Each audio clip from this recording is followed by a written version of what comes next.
le pregunto, ¿usted sabe quién es usted? Wow. Porque esa frase es, muchas veces, a veces la gente toda grosera dice, ¿usted no sabe quién soy yo? Pero es importante que nosotros sepamos a través de la enseñanza de hoy realmente sí sepamos quiénes somos.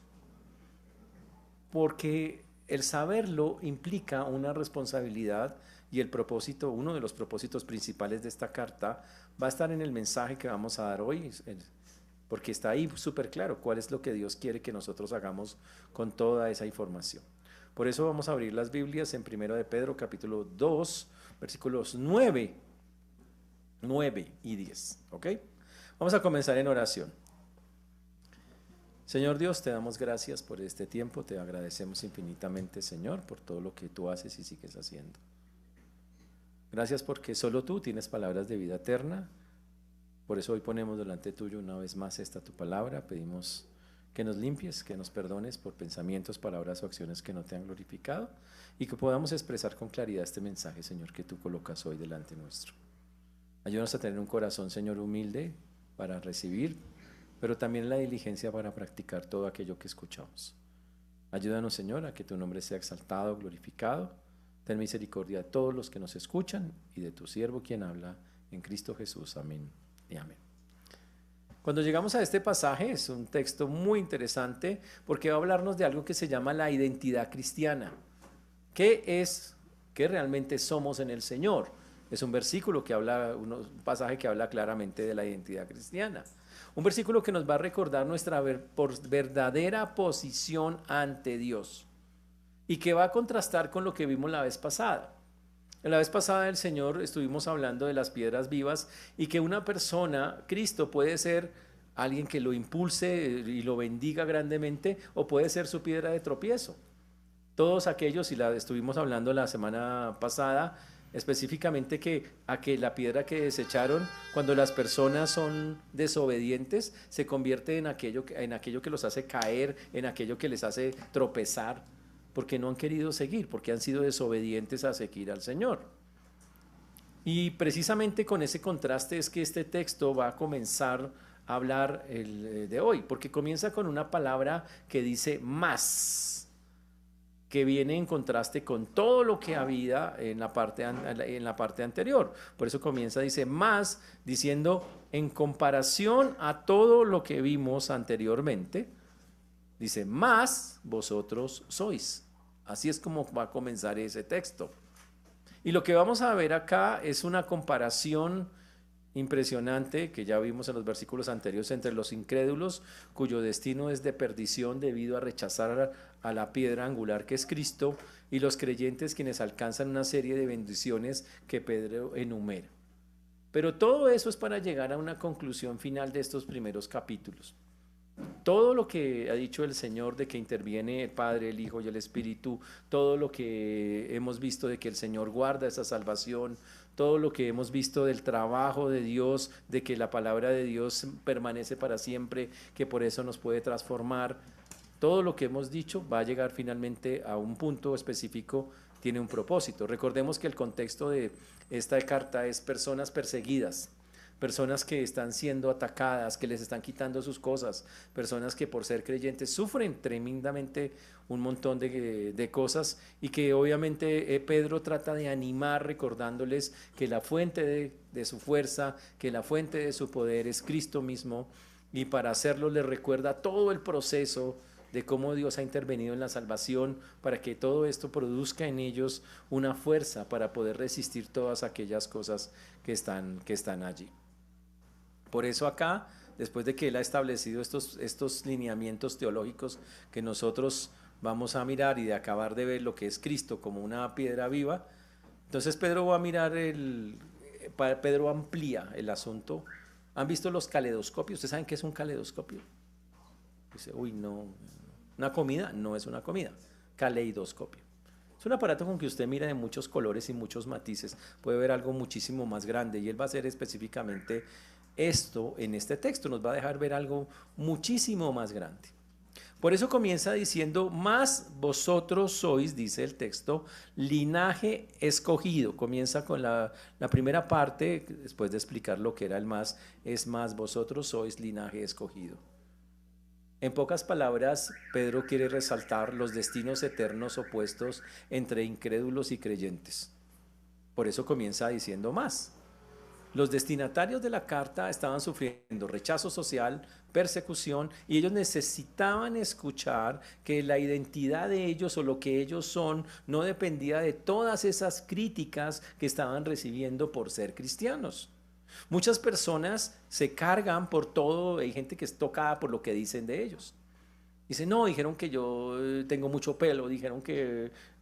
y cualquier cosa, y hay gente súper tocada con todas y cada una de esas cosas. Y la Biblia dice, y básicamente esta enseñanza trabaja con eso para ellos, en ese caso, ellos, todo lo que le estaba llegando era una presión muy fuerte sobre ellos. Pero aquí en este texto el Señor dice que la gente necesitaba entender que su identidad verdadera no dependía de cómo los veía el mundo, sino de cómo los ve Dios, de cómo los veía Dios, a pesar de estar en esa condición. Y la primera cosa que muestra y que Pedro señala en cómo los ve es que son linaje escogido. Ush, wow. Esa es una frase que solamente se utilizaba para Israel en la antigüedad. Cuando Dios escogió a Abraham para formar un pueblo, dice que lo escogió entre todos los hombres de la tierra para formar de sí un pueblo que sería su especial tesoro para todos los pueblos, una elección de Dios, una elección que Dios obviamente no fue caprichosa ni arbitraria, nada, sino una elección absolutamente soberana, donde Dios decidió literalmente que era la persona que quería escoger. Cuando Dios escogió a Israel, recuerden lo que el Señor dijo, lo escogí no por ser el pueblo más bonito, no, lo escogí por ser el peor pueblo de todos los pueblos de la tierra, porque así es como hace Dios, no escoge lo que uno pensaría a los ojos humanos. Por eso la salvación, señores, que nosotros tenemos no puede ser un objeto de jactancia, de que usted diga es que yo me gané la salvación, es que Dios, nada de esas cosas. Pero la primera cosa que debe ser parte de la identidad que nosotros tenemos, si alguien le pregunta, ¿y usted quién es? Usted dígale, pues yo soy linaje escogido de Dios. Súper, y es verdad.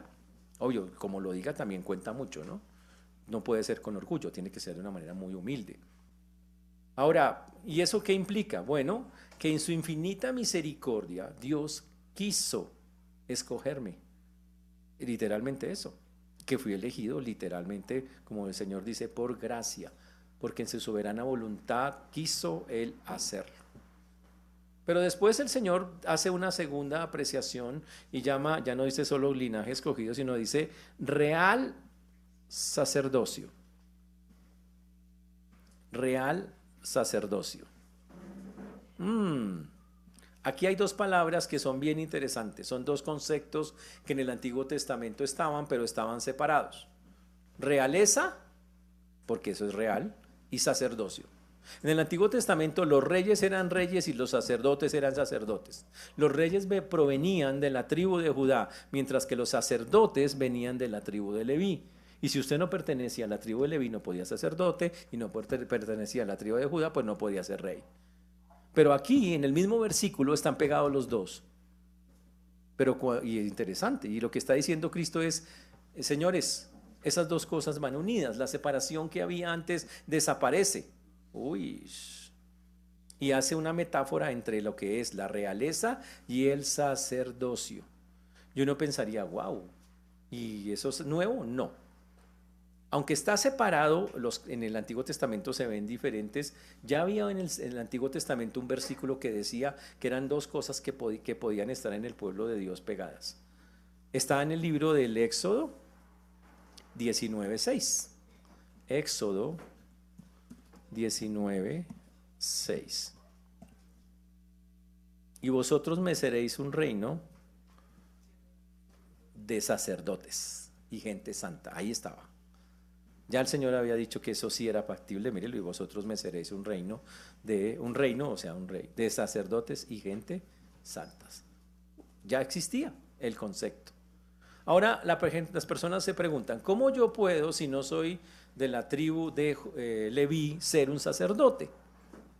¿Y cómo puedo yo, si no soy de la tribu de Judá, ser un rey?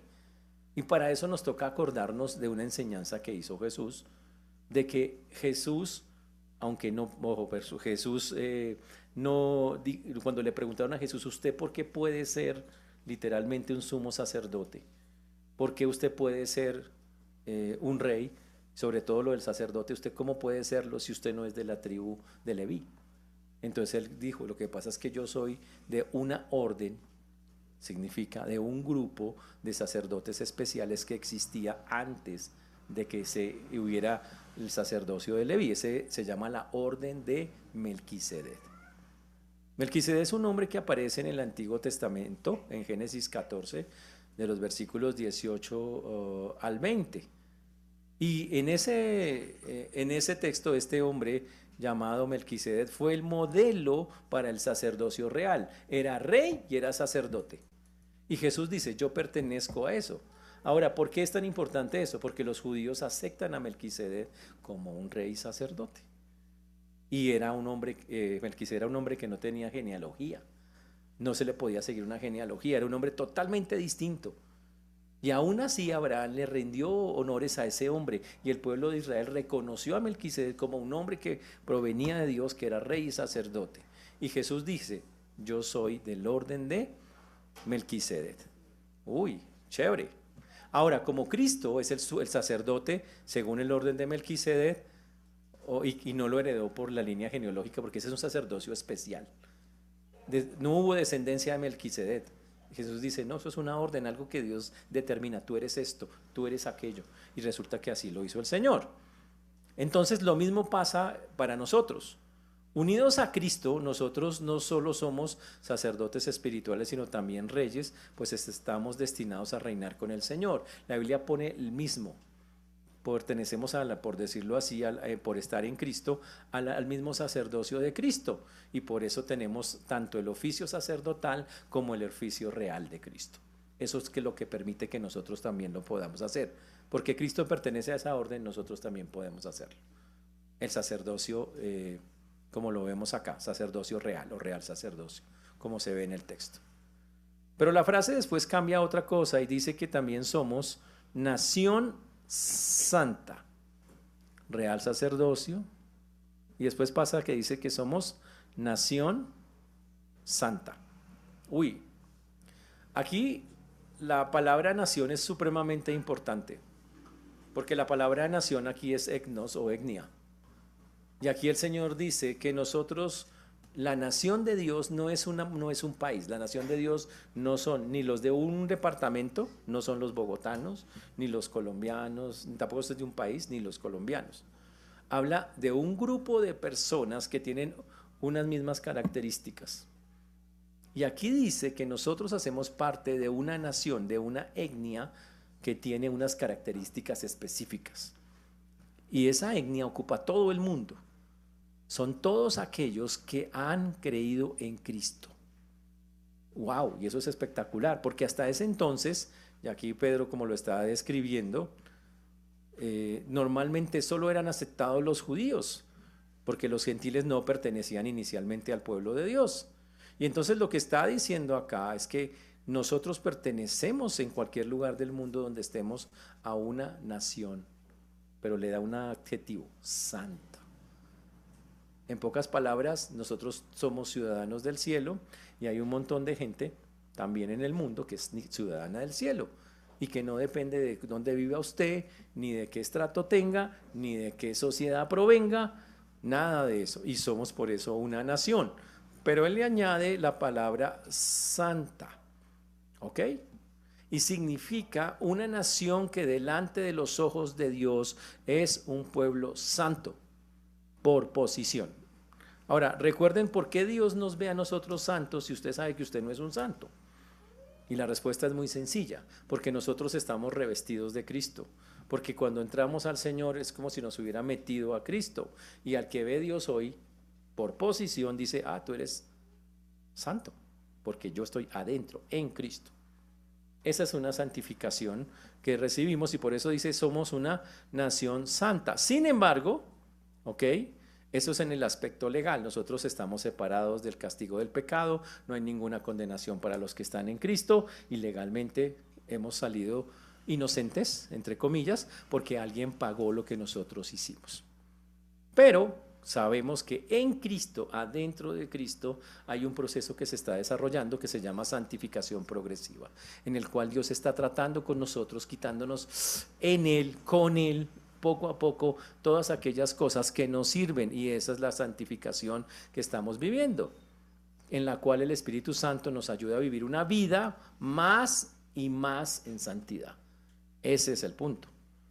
Entonces, si alguien nos pregunta, ¿quién es usted? Pues yo soy un linaje escogido de Dios, tengo un real sacerdocio, significa vamos a reinar con el Señor, soy también su sacerdote, porque eso es verdad, así es como Dios nos ve a nosotros, pero hago parte de una nación, de una etnia que está por todo el mundo, que involucra a todos aquellos que han creído en Cristo y que tienen como característica que Dios los ve como santos, pero que dentro en el Señor están siendo trabajados para que realmente esa sea una realidad interna en cada uno de nosotros.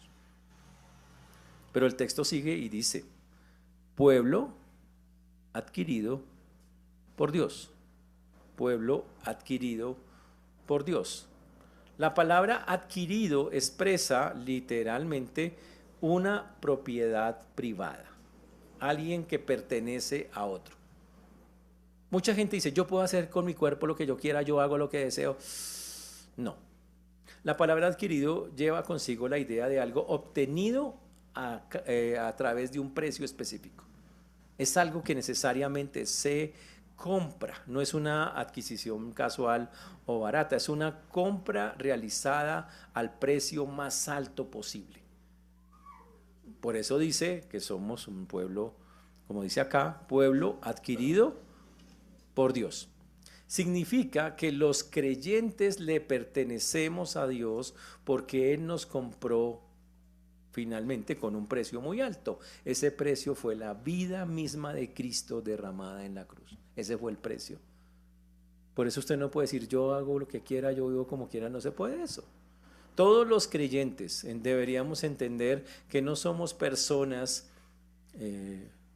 o somos más bien personas que tenemos nuestro valor en que el Señor pagó el precio más alto que podía pagar para que nosotros pudiéramos ser libres. Ese fue el precio, su propia vida por nosotros. En pocas palabras, señores, si alguien le pregunta qué somos linaje escogido, somos real sacerdocio, nación santa, pueblo adquirido por Dios. Eso es lo que somos actualmente. ¿Se ve usted así? ¡Wow!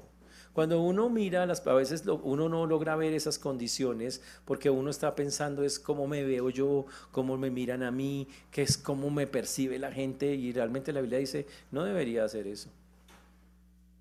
Más bien, la preocupación de nosotros debería ser poder cumplir lo que este mandato, lo que significa esto para Dios.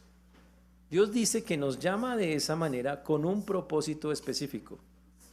Dios dice que esto que el Señor nos muestra acá es por una razón puntual. La razón está en el versículo 9, ahí en la mitad donde estoy subrayando. Dice, para que anunciéis. Aquí está el propósito de todo eso. Para que anunciéis las virtudes de aquel. Todas las descripciones gloriosas que acabamos de escuchar sobre el quién soy en Cristo van hacia un propósito específico. Dios dice, el que usted sepa esas cosas, y eso no viene solamente de estas cositas, de estos últimos versículos pasados, o que acabamos de ocurrir acá, habla de todo lo que Pedro ha dicho antes, el hecho de que la Trinidad participó en la salvación, de que el Señor preserva la salvación, de que el Señor trabaja con nosotros, que la palabra nunca cambia, que la palabra va a seguir transformando nuestras vidas. Todas esas cosas, a pesar de cualquier cosa que esté pasando, más recordar quién soy, que soy parte de un linaje escogido, soy de una realeza, un sacerdocio, de un pueblo específico, santo, adquirido por Dios, tiene el propósito, que con eso es con el punto más alto de estos versículos y de este capítulo. Dice, para que anunciéis las virtudes de aquel que os llamó de las tinieblas a la luz. Ubiquémonos en esa escena. La gente está sufriendo mucho en esa época. Les están atacando, molestando, los juzgan con pensamientos, con palabras, con acciones, duramente por ser cristianos o por la labor o lo que tratan de hablar o hacer, los despojan, les quitan las cosas y ellos sienten que, bueno, eso es una presión muy grande. Y Pedro entonces le dice, a ver, tranquilos. Más bien recuerden, en lugar de estar pensando en todas esas cosas que les hacen o les molestan o les hacen tanto daño, recuerden más bien todo lo que Dios ha hecho, todas las cosas que el Señor hace. Y recuerde que usted es su embajador, un embajador que tiene esas características, que usted hace parte de un pueblo único y especial. Pero recuerde todo eso porque en lugar de usted enfocarse en todo lo que le hacen, enfóquese en lo que usted tiene que hacer. Y aquí dice, para que anunciéis las virtudes de aquel. Uy, interesantísimo eso.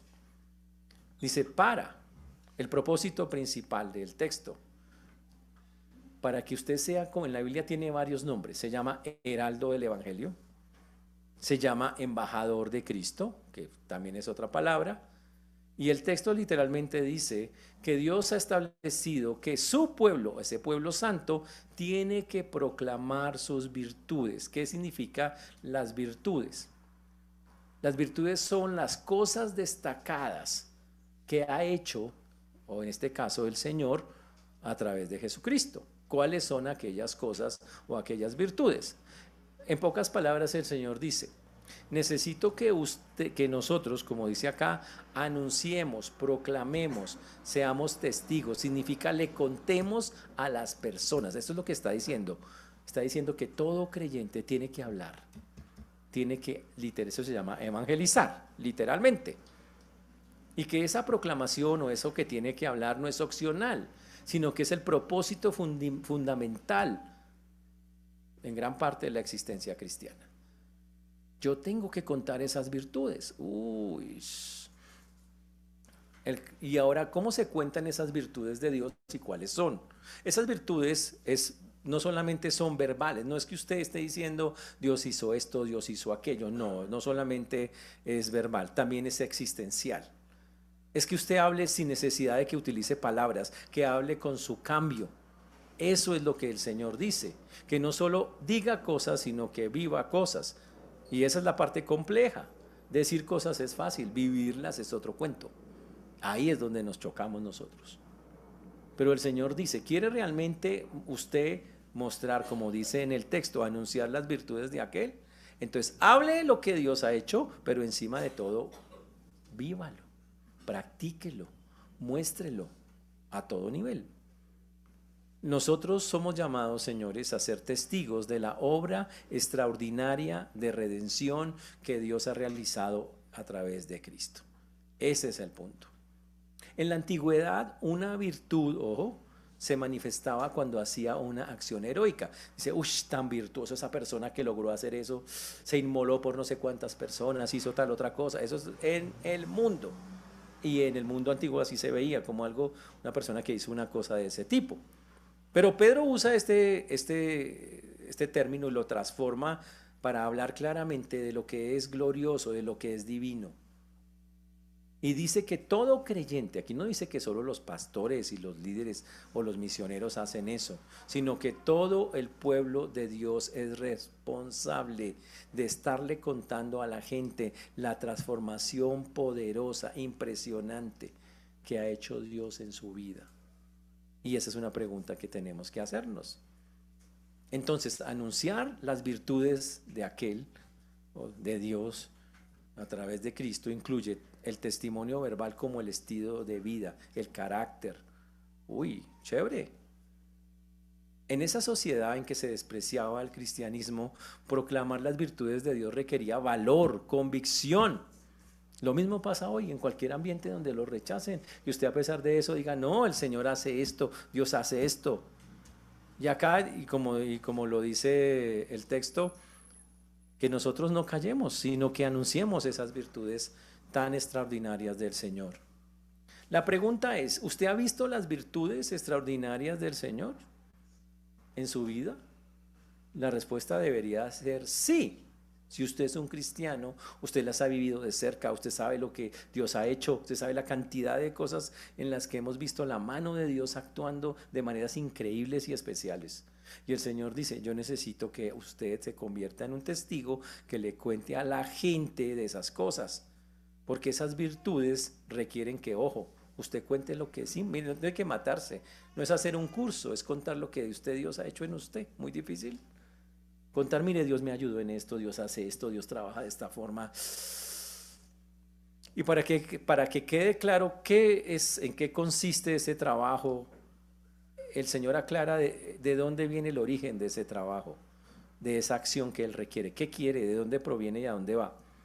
Por eso dice el texto, las virtudes de aquel que os llamó de las tinieblas a la luz admirable. Las tinieblas representan la ignorancia, simbolizan el estado espiritual de todos y cada uno de nosotros que teníamos antes de la conversión. La Biblia nos explica que nosotros teníamos un estado pecaminoso y éramos llamados incrédulos y vivíamos en algo que se llama oscuridad espiritual. Satanás nos controlaba. Y esa oscuridad nos afectaba toda la vida, todas las áreas, en lo moral, en lo espiritual, en todas. Y los que éramos incrédulos llegamos a entender claramente que era una acción donde estábamos esclavos del pecado, entenebrecidos, no podíamos ver bien, estábamos incapacitados para servir a Dios, no podíamos ver nada, ni un camino, porque en medio de las tinieblas es imposible. Esclavitud total, para decirlo de otra manera. Y entonces, si alguien no interviene, nosotros no podemos salir de esa condición. Pero aquí está diciendo que más bien nosotros tengamos claro que cuando necesitamos que alguien interviniera, efectivamente intervino. Alguien que nos trajo la luz admirable. Admirable significa que despierta asombro, admiración. Algo que usted dijo, uy, eso llegó a mi vida y me asombró, literalmente. Y obviamente, ¿cómo ocurrió eso en su vida? Pues el día que usted, en medio de toda esa oscuridad, increíblemente, por la acción del Señor a través del Espíritu Santo, le abrió los ojos del entendimiento para que usted pudiera ver la obra de Cristo consumada y usted la aceptara como parte de su vida. Eso es lo que hizo el Señor. Y Él dice, wow. Por eso el texto dice, ¿quién nos abrió los ojos? Dios. ¿Quién nos dio la luz? El Señor. Para entender el plan redentor de Dios y para que usted diga, yo quiero ser parte de ese plan. Yo necesito que ese plan se haga vivo en mi vida y así aceptar a Cristo. Esa invitación, ese llamamiento, obviamente, es la invitación de Dios mismo a cada persona, diciéndole que la quiere sacar de las tinieblas en que se encuentra a la luz, literalmente a la luz. Por eso, ¿recuerda usted cuando usted estaba en esa transición, cuando usted estaba en esas tinieblas y cómo Dios lo trajo a la luz? ¿Se acuerda o ya se le olvidó? Porque el texto está hablando de eso, está diciéndole a ellos, muchachos, ustedes tienen que hablar.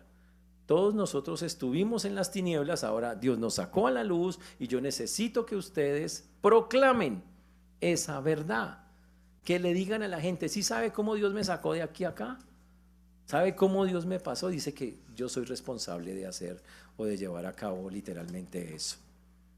Y eso es algo muy bonito. ¿En qué momento llegó esa luz? Y la Biblia lo aclara, en el momento exacto de la salvación. Cuando yo estaba en oscuridad y me metí con Dios, en ese instante se abrieron los ojos, el Señor nos abre los ojos y pudimos contemplar eso. Ahora, otra razón, Dios da razones acá varias por las cuales yo no debo dejar de hablar. La otra razón es, vosotros que no, versículo 10, vosotros que en otro tiempo no erais pueblo,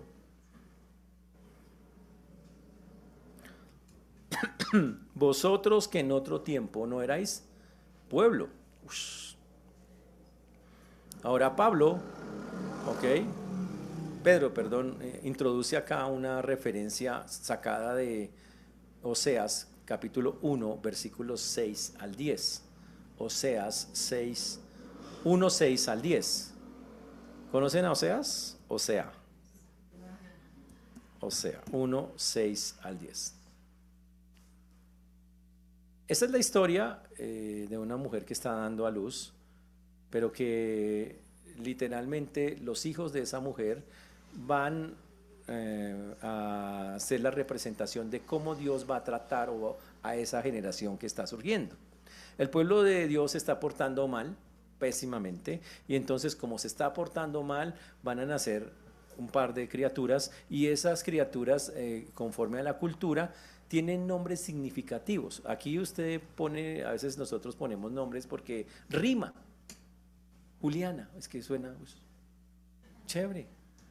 Y cualquier cosa que a usted le suene, pero en las culturas de ellos el nombre siempre tiene un significado de acuerdo a cosas muchas veces que estén aconteciendo o pasando. Y ese es el caso que está aquí. Entonces Pedro usa ese texto de Oseas para referirse a la iglesia, y en ese texto de Oseas hay dos criaturas que son nombradas como Lo Ruhama y Lo Ami. Lo Ruhama significa no compadecida, y significaba que Dios, a través de ese nombre, representaba que no iba a compadecerse de específicamente esa generación que estaban haciendo.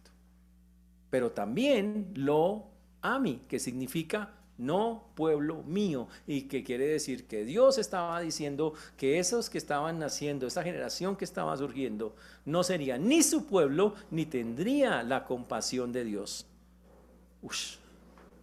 ¿Y eso qué tiene que ver con este texto? Bueno, tiene que ver todo.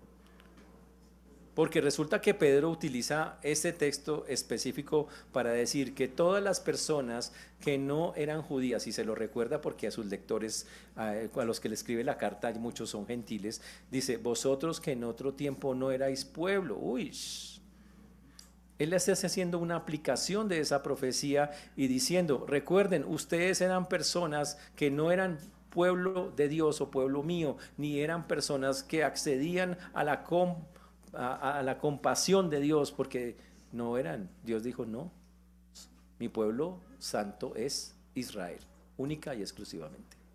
Ush.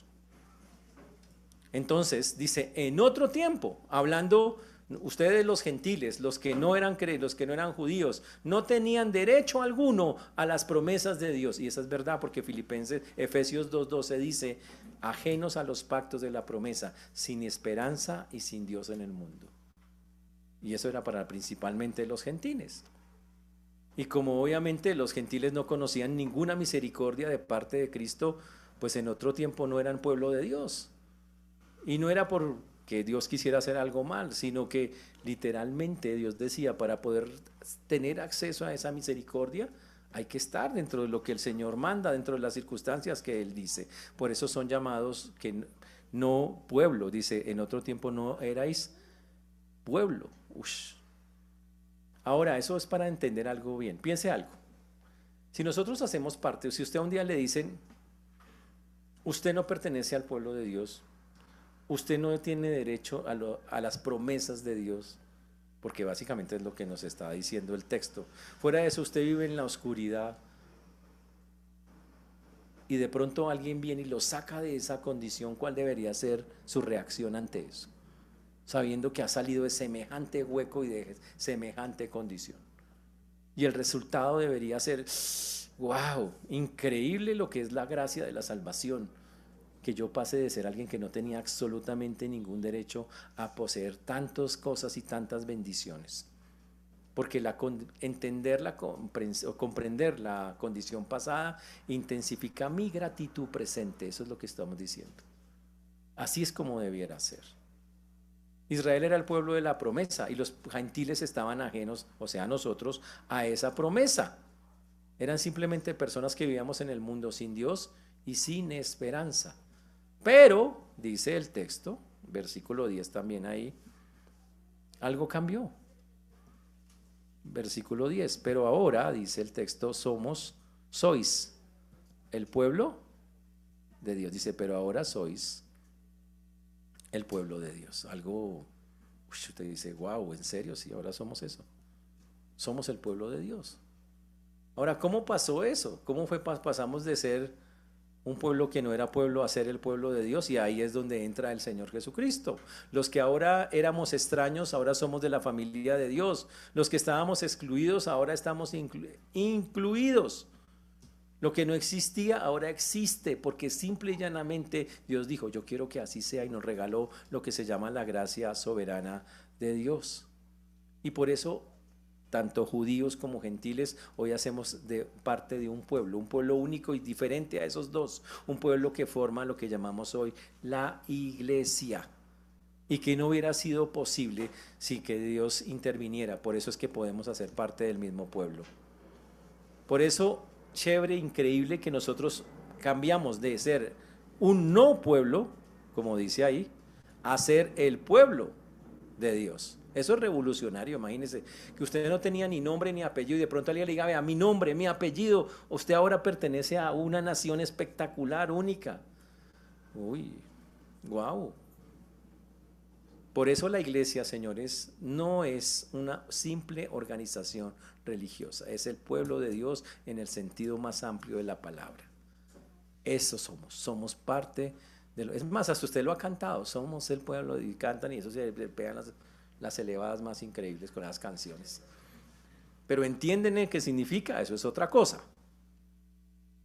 Por eso cuando tuvimos fe, cuando creímos en Cristo, pasamos de ser no pueblo a ser pueblo de Dios. Y eso es una obra extraordinaria que en este texto el Señor dice, cuéntela, usted vaya, eso es una de las verdades gigantes que usted tiene que proclamar. Y es el propósito básico de ese texto en este punto. Y una vez una persona se convierte en un pueblo, en parte del pueblo de Dios mediante la fe en Cristo, es una identidad que nunca vamos a perder. Eso somos y eso seremos. Somos el pueblo de Dios. Y eso debería ser algo que hace mella en cada uno, en todos y cada uno de nosotros. Pero ser pueblo de Dios, señores, no implica solo privilegios. No, es que yo soy real sacerdocio, nación tanta, pueblo adquirido, pues no. Tengo que vivir de acuerdo a la identidad que tengo. El privilegio implica que yo tenga responsabilidad en lo que soy, que yo me comporte como lo que soy ahora con la identidad que Dios me ha dado. Ese es el asunto. Implica, por un lado, que Dios me protege, que Dios me cuida. Por el otro, que yo le doy un testimonio al mundo de quién soy, viviendo todo lo que nosotros acabamos de decir. Convertirse en el pueblo de Dios significa unirnos a todas las culturas en el tiempo, en cualquier lugar del mundo que hayan creído exactamente lo mismo que nosotros. Y de pronto la última cosa que se resalta en el texto, en el versículo 10, es, éramos un pueblo que en otro tiempo, éramos personas que en otro tiempo no habíais alcanzado misericordia. Ush. Antes nosotros no teníamos misericordia. Significa no había bendiciones para nosotros. Estábamos todo el tiempo bajo la ira de Dios. La Biblia dice, estás bajo la ira de Dios. Todo el tiempo. Pero debido a lo que el Señor hizo, recuerden lo que es misericordia, es sinónimo de compasión. Y gracias a esa misericordia de Dios, viéndonos como pecadores, tomó medidas e hizo algo para solucionar ese conflicto en nosotros. Y por eso decimos que aunque en otro tiempo no teníamos misericordia, Dios actuó de una manera hermosa, increíble, única. Y ojo, la misericordia que tuvimos no fue gratis, fue dentro de la justicia de Dios. ¿Para qué tocaba pasar para que Dios tuviera misericordia de nosotros? Que nosotros pagáramos lo que debíamos. Dios lo hizo, claro, al costo más alto, que ya lo vimos. ¿Qué hizo Dios? Pues pagó por nuestros pecados. Lo hizo a través de la sangre de su Hijo. Y cuando el pago estuvo hecho, nosotros tuvimos acceso o derecho a esa misericordia. Y pasamos de tener que vivir de la ira de Dios a vivir de una manera completamente diferente hoy, donde podemos contar con la misericordia del Señor. No porque hayamos hecho méritos humanos, no porque la merezcamos, nada que ver de eso, sino como dice el texto, pero ahora habéis alcanzado misericordia. que es la otra parte que dice para finalizar ese versículo, dice, pero ahora habéis alcanzado misericordia. La misericordia que antes nos era ajena, señores, ahora está disponible todos los días. Nuevas son cada mañana las misericordias de Dios. Nuevas, diferentes, distintas. Uy, y eso es la compasión de Dios hacia nosotros, hacia su creación. Por eso nos salvó, como dice la Biblia, con llamamiento santo. Entonces, alcanzar misericordia, señores, para un cristiano es algo fantástico, porque no es un evento de un momentico. No es que Dios tuvo misericordia en esta escena, es que Dios tiene misericordia en toda nuestra vida. Y desde aquí hasta que nos encontremos con Él, usted puede contar con esa misericordia como una parte integral de su vida, totalmente. Pero eso trae una responsabilidad. Si usted recibió misericordia, si la alcanzó, el Señor pide, muéstrela, refléjela. La misericordia recibida tiene que expresarse en misericordia otorgada a otros. Esa es la regla. Por eso en el texto dice, todo lo que el Señor hace, lo que somos, lo que nos da, tiene un propósito para que anunciemos las virtudes de aquel. Ese es el punto principal del asunto.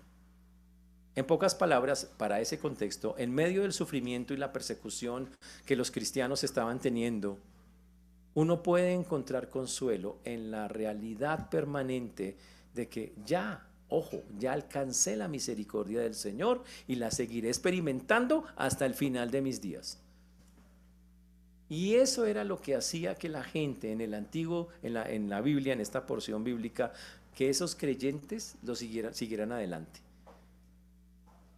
que se enfocaran en lo que habían recibido de Dios, que se enfocaran en la identidad que tenían en Cristo. Y eso, ¿sabe qué debía producir? Que ellos dijeran, listo, esto me anima a seguir, esa me consuela, me levanta, me ayuda a perseverar en medio de estas dificultades. ¿Por qué? Porque esa misericordia es el anticipo de que un día estaremos en la máxima, que es estar en la gloria con el Señor, que no la merecemos, y por eso hace parte de la misericordia.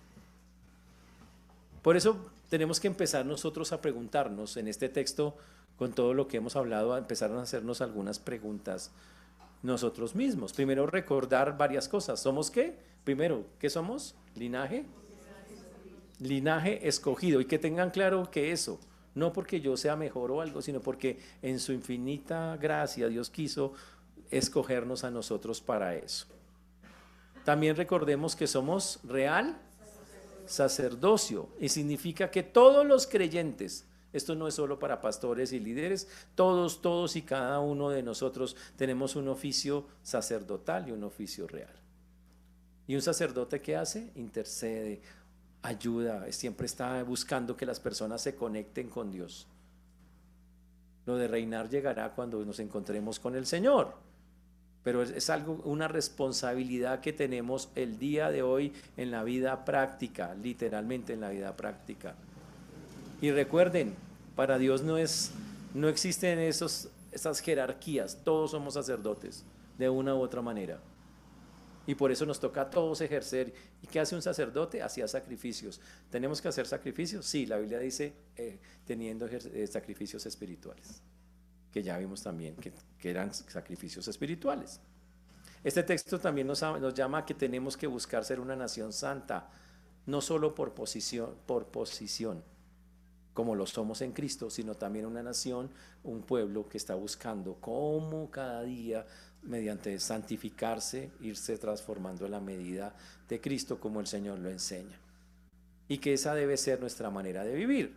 El texto también nos ha enseñado que somos el pueblo adquirido de Dios. Significa que no nos pertenecemos, que Dios es nuestro dueño y que tenemos que vivir de acuerdo a las reglas de nuestro dueño, de nuestro Señor, que somos propiedad privada, posesión personal de Dios, comprados por sangre, y le pertenecemos a Él, literalmente. Que la misericordia, recuerden esa frase, ¿no?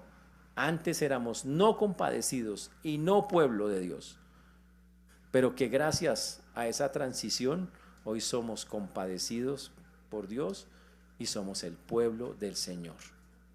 Y por eso, recuerde, usted ya empezó a recibir eso. Desde el día de la salvación recibimos la misericordia. Y es por gracia que cada pecador que acude a Cristo y acepta por fe la obra de salvación es salvo. Porque la misericordia divina es la expresión pura de lo que es la gracia de Dios. Darle a alguien que no merece algo tan espectacular. Preguntas para nosotros. La primera tiene que ver con dónde está su enfoque. ¿Depende usted más de la opinión de otros que lo que dice Dios de usted acerca de usted en su palabra? Pues la primera pregunta que tenemos acá. ¿Depende más de la opinión de otros que de lo que Dios dice de usted en su palabra?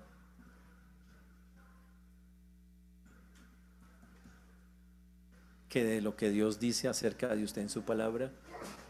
Hay muchas personas que viven de lo que dicen de ellas. No, es que dicen de mí. ¿Qué pasa? Si usted está haciendo la obra de Dios, descanse en la obra de Dios. Eso es el punto. Hay que dejar de estar pensando porque eso trae amargura en el corazón. Y acá lo que está diciéndole, si ellos se enfocaban a los que están aquí, a estos que están expatriados y perseguidos, si ellos se enfocaban, ni tan dura la vida, todo por estar en el Señor, ni lo que me pasa, me quitan las cosas, me juzgan, me dicen, ¿qué tal vivir en eso? Él dice, no. Y por eso la carta busca que ellos digan, no, pues yo tengo eso que ponerme a trabajar en el Señor, tengo que proclamar estas verdades, eso es lo que realmente cuenta. Pero algunos, y por eso la pregunta inicial es, ¿depende más de la opinión de otros que de lo que Dios dice acerca de usted en su palabra? O sea, ¿qué es más importante para usted? ¿Lo que la gente le diga o lo que Dios dice de usted? Y si usted se amarga por cualquier cosa, si son todos cositeros, tocados, como los gaticos que se entecan porque les dicen verde, rojo, amarillo, pues grave, porque eso es lo que debe pasar. A mí me debe importar qué piensa Dios de mí. Y vivir eso, Señor, tú piensas esto. Eso es lo que me debe animar. Ahora, la otra pregunta que tenemos que hacernos es ¿qué áreas de su vida o de nuestra vida reflejan más la opinión del mundo sobre usted que la verdad bíblica? Lo voy a hacer de otra forma para que me entiendan. Cuando usted dice algo, cuando usted refleja algo, ¿qué áreas de su vida reflejan que usted, lo que dice el mundo, es lo que cuenta para usted en lugar de lo que diga Dios?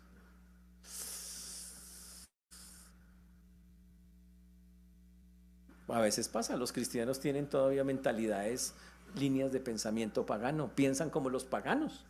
Y es porque le hacen más caso a todo lo que dice el mundo que lo que Dios dice en su palabra. Solo un ejemplo para dejarlo bien clarito cómo funciona eso. ¿Cuál debe ser la meta de un cristiano? Todos los cristianos del mundo deberían decir, vivir para Cristo. Pero vamos a escuchar a muchos cristianos, sacar adelante todos mis proyectos y mis cosas y perdió. No ha entendido. Eso es una línea de pensamiento pagano. No esté mal que estudie y haga sus cosas, pero esa no es la finalidad de nosotros, ni la prioridad. Así es como funciona. Y por desgracia, eso pasa mucho. Aquí ellos están viviendo cosas y ellos podrían haberse enfocado y dicho, la vida es muy dura, muy terrible, yo no quiero más esto, voy a hacer mis cosas. Y él le está diciendo, no, haga lo que Dios dice que hay que hacer. Dios los mira así, no importa lo que digan, y Dios dice que haga estas cosas, sin importar lo duro que es eso. Y eso es lo que un cristiano debería entender que está llamado a hacer. La otra pregunta que tenemos que estarnos haciendo es, ¿estamos proclamando las virtudes de aquel que nos sacó de las tinieblas a la luz? Y aquí está la pregunta más clara todavía. ¿Cómo está usted anunciando las virtudes de aquel que lo llamó de las tinieblas a la luz admirable en su vida diaria? ¿Cómo lo está haciendo? Las formas bíblicas, pues evangelizo, hablo, oro por las personas, pero la otra es la que no se hace, la que no se dice, simplemente la gente me ve, ojo, pero no porque usted actúa, sino porque su vida me ve haciendo cosas, me ve trabajando allí, ayudando allí. Ese es el punto. Viviendo como el Señor dice, haciendo las cosas, tratando de obedecerle, como dice la Biblia, haciendo específicamente, mostrando una vida, cómo ha sido transformada porque estoy en Cristo. Y la pregunta es, ¿usted está mostrando eso? ¿Cómo está usted anunciando esas virtudes? ¿Hoy en día se le notan? Y si no se nos están notando, pues tenemos un problema. Yo ando grave en cosas. No es. Ahora, peor aún, la otra pregunta que va pegada a eso, ¿tiene usted pasión para alcanzar almas? ¿Aquellos que permanecen en tinieblas? ¿Tiene ese sentido? Usted dice, esas personas que están perdidas, toca ayudarlos, hay que darles una manito. ¿Usted siente esa pasión o nada? ¿Y sabe cuál es el problema? Que aquí en este texto nos recuerdan, estábamos en tinieblas, no éramos pueblo, y resulta que Dios me saca de eso, ¿y a usted no le importa eso? ¿No le cambia nada eso? ¿No le anima eso a que yo también tengo que hacerlo? O sea, como si lo que el Señor hizo fuera cualquier cosita por ahí. Eso es lo que no puede pasar. Y recuerden, el Señor les estaba pidiendo a ellos que en medio de la persecución fueran testigos. Nosotros, ¿a ustedes quién nos está persiguiendo? Sí, porque 20 dice, no, este tiempos son más difíciles. ¿En serio? ¿Ustedes les están quitando las cosas y les están torturando y molestando por ser cristianos? No creo. Y si para ellos era eso, para nosotros el llamado sigue siendo el mismo. Muchachos, comportémonos como creyentes. Literalmente eso. Y eso es a lo que el Señor está llamando. Esas son las virtudes admirables que nos toca estar contando. Ese es el punto. Y esperamos que obviamente a través de lo que escuchamos nosotros hagamos esto, tengamos eso claro para hacer. La otra cosa es que somos el pueblo adquirido por Dios, ¿ok? Significa que no nos pertenecemos. Con base en eso, su vida, sus prioridades en todas las cosas reflejan que el dueño de todo es Dios. Si el dueño es Dios, cuando todo lo que usted hace refleja, no, mi dueño es el Señor, primero pienso en Él antes de cualquier cosa. Wow. En conclusión, señores, Pedro nos muestra este retrato de la identidad cristiana y dice que nosotros tenemos que ser cambiados entendiendo quiénes somos y cuál es el propósito. Esta es la identidad cristiana, ya la tenemos clara. Ahora, ¿sabe qué dice Dios? Le di esa identidad para que usted anuncie las virtudes de aquel que lo sacó de las tinieblas a la luz admirable. Esto es lo que Dios desea a través de ese texto. Ese es el punto. Por eso la invitación final para todos nosotros es que nosotros hagamos esto de entender que en lugar de enfocarnos en las cosas que están atormentando o que seguramente están o seguirán o han pasado o van a pasar, más bien entendamos, Señor, tú tienes un plan, tú hiciste todo eso. Reconozco, valoro increíblemente el trabajo de salvación en mi vida, la obra del Espíritu Santo. Reconozco toda esta posición que me has dado y todo eso me lleva a una sola cosa: voy a vivir para ti. Empezando por hacer esto que pides, de que yo le cuente a la gente cómo me sacaste de las tinieblas a la luz admirable. Porque somos el pueblo especial de Dios, con un propósito eterno, equipados con una autoridad dada por Dios, comisionados para mostrar al mundo la gloria que transforma, aquella gloria que nos rescató de la más profunda oscuridad espiritual y nos llevó a esa luz. Y eso no puede ser solo conocimiento teológico, sino que tiene que pasar a una parte de vida donde todo se vea, no solamente en lo que hablamos, sino en lo que hacemos. Los invito, hermanos, a que podamos meditar en eso, pensar en eso, y como lo vimos hoy, que esta semana es una semana donde, conforme dice el texto, anunciemos las virtudes. Simplemente cuente lo que Dios ha hecho en su vida. Amén. Pongámonos de pie, vamos a orar.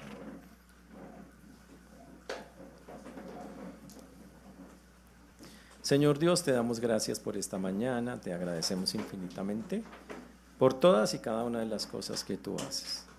Rogamos, Padre, que tú sigas obrando en cada vida, en cada corazón. que nos sigas ayudando para glorificarte, para exaltarte, para darte en honor y la gloria que tú mereces. Ayúdanos, Señor, a enfocarnos en lo que realmente es importante, valioso. Te rogamos que así sea, Señor, por amor de tu nombre. Ayúdanos, Señor, a que podamos, desde como lo vimos en este texto, Señor, a proclamar esas cosas, a contarle, y que ante la presión del mundo y de tantas cosas feas que pueden pasar, nuestra reacción sea recordar quiénes somos, la obra tuya, y ella nos impulse, nos aliente, nos sostenga y nos permita, Señor, vivir de tal manera que podamos mostrar con nuestras palabras y con nuestros hechos la obra increíble, maravillosa, extraordinaria que has hecho en todos y cada uno de nosotros. Guíanos, Señor, a que así sea, testificando de ti, en el nombre precioso de Jesús.